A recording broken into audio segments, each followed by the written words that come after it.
আসসালামু আলাইকুম, সবাই কেমন আছেন? আমি আলহামদুলিল্লাহ খুব ভালো আছি। আশা করি আপনারাও সবাই খুব ভালো আছেন। যে যেখান থেকে আমার ভিডিওটি দেখছেন সবাইকে অসংখ্য ধন্যবাদ। ভিডিওটি স্কিপ না করে পুরোটা দেখার অনুরোধ করছি আপনাদের। তো এই ডিজাইনটা দিয়ে এটা নতুন করা হয়েছে, ডিজাইনটা দিয়ে কাজ করিনি। তো এটা আমি একটা ওয়ান পিস করলে আপনাদের সাথে শেয়ার করব। আর এখন এই ওড়নাটা প্রিন্ট করব, এটা 2 পিস প্রিন্ট করব। তো এটা কাটওয়ার্ক হয়ে এসেছিল, তো যে করবে সে কর্মী ফাঁকা, তাই এটা তাকে দিব প্রিন্ট করে। তো একটু ব্যস্ত ছিলাম, তাই কয়েকদিন হয়ে গেছে ওড়নাটা 2 পিসটা কাটওয়ার্ক হয়ে এসেছে, আমি আর প্রিন্ট করার সময় পাচ্ছিলাম না। তো সংসারের কাজ করে খুব ঝামেলার মধ্যেই কাটে। তো ঝামেলার মধ্যেও একটা আনন্দ আছে। যারা এ সমস্ত কাজ করে তারা আসলে বুঝবে যে এটা এই কাজগুলোর আসলে মজাটা কত। প্রচণ্ড ব্যস্ততার মধ্যেও যে আপুরা এই সমস্ত কাজগুলো করে তারা বুঝবে। আর যারা ক্রাফটিং করেন তারাও জানেন যে এই সমস্ত কাজ আসলে ভালোবাসা থেকেই করা হয়। কাজটা ভালোবাসলে দেখবেন যে আপনার কোনো কাজেই আপনার বিরক্তি আসবে না। আর এখানে নীল দিয়ে কেরোসিন দিয়ে এটা ভিজিয়ে রেখেছিলাম। তো ভিজানোর পরে নীলটা তো থাকে, এটা অনেকক্ষণ ভিজিয়ে রাখতে হয়। আগের দিন ভিজিয়ে রাখলে ভালো, তো আমার আসলে মনেও থাকে না। তো আমার নীলটা আসলে আমি 4-5 ঘন্টার জন্য ভিজিয়ে রেখেছিলাম, আগের দিন আমার মনে ছিল না। তো ভাবছি যে হয়তো পরে করতাম, কিন্তু বলতেছিল যে প্রিন্ট ওনাটা করে দেওয়ার জন্যে।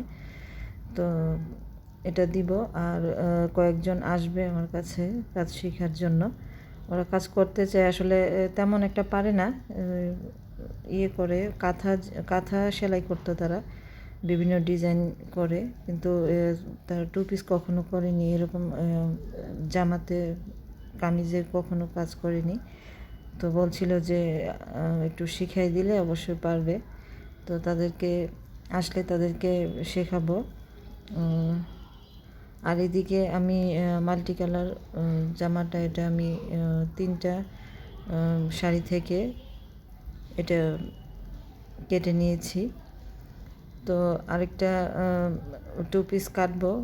তো এদিকে দেখা যাচ্ছে যে আমার কাপড়ও কিছু জমা আছে, মানুষ নেই, তাই করার জন্য আসলে কর্মী না থাকলে তো শুধু শুধু এত কাপড় এনে জমাই রেখে তো আর লাভ নেই, তাই ওই কাপড়গুলো কাটা হচ্ছে না। তো এদিকে যে কাপড়গুলো কেটে রেখেছি এগুলো মোটামুটি যদি একটু কর্মীদের দিয়ে কমপ্লিট করাতে পারি, তারপর ভাবছি যে নতুন কাপড় আবার কাটবো। তো এখানে আমি যখন কাটবো আমি আপনাদের সাথে শেয়ার করব।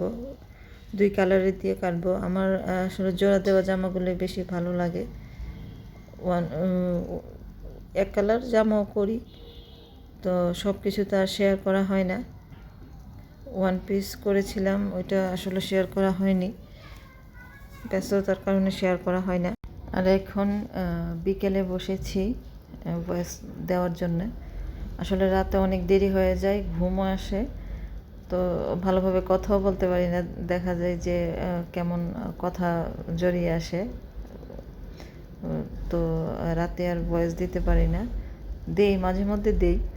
আর এখন বিকেলে চারদিকে তো অনেক শব্দ হচ্ছে, আপনাদের বুঝতে সমস্যা হলে আসলে ক্ষমা সুন্দর দৃষ্টিতে দেখবেন।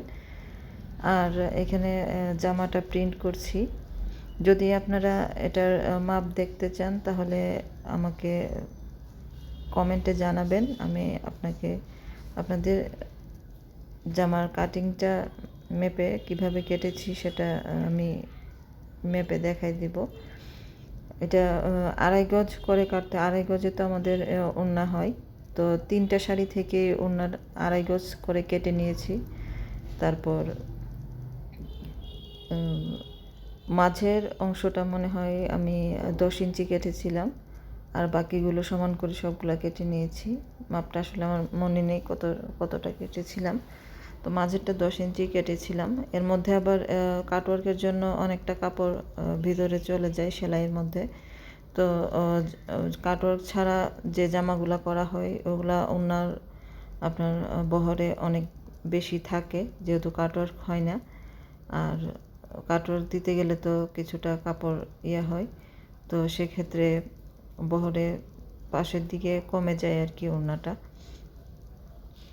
আর জামার জন্যে 50 ইঞ্চি নিয়েছিলাম।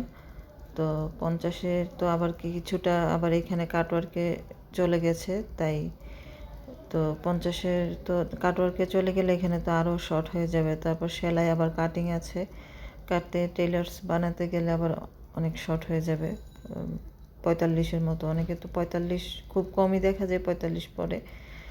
আর আমি একটু বেশি পরি, অনেকেই দেখা যায় বেশি পরে, 45 আসলে একটু শর্টই হয়।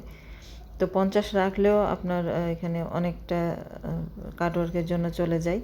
তাই এটা এই নিচে নিচে যে পার্টটা করেছি বাসন্তী কালারের, তো এটার নিচে আমি আবার জলপাই কালারের দিয়ে দিব, পাইপিং দিয়ে দিব একটু মোটা করে, যেন এটা শর্ট না হয় জামাটা।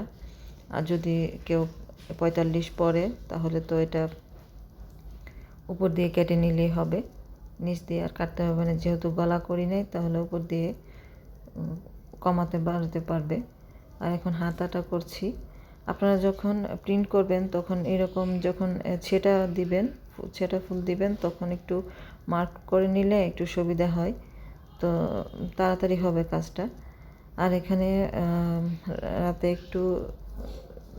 একটু ডিজাইনটা উঠিয়ে রেখেছিলাম, তো যদি আসে তাহলে দেখাই দিব আবার যে এভাবে কালারটা কোথায় কী হবে। তো আমি এটা সবুজটা খুব ডার্ক লাগছে, এটা আরেকটু হালকা কালারটা। আর এমনি কাপড়ের যে কালারটা আসছে সেমই কালারটাই, এটা হয় নাই, কাপড়ের কালারটা সেমই হবে।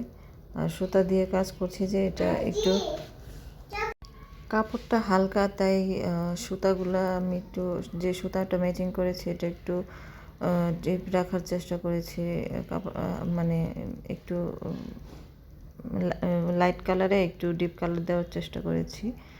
তো আশা করি এটা ডিজাইনটা করার পর অনেকটা খারাপ লাগবে না, ভালো লাগবে। তো আমার কাছে ভালোই লাগছিল। আর সবুজ সুতাটা কেমন জানি দেখা যাচ্ছে, একটু ডার্ক, খুব বেশি কালচে দেখা যাচ্ছে, এত কালচে না, আর একটু লাইট সবুজ সুতাটা। তো ডিজাইনটা কেমন হয়েছে সবাই জানাবেন। আমার পাশে থাকার জন্য, ভিডিওটি দেখার জন্য সবাইকে ধন্যবাদ। আসসালামু আলাইকুম।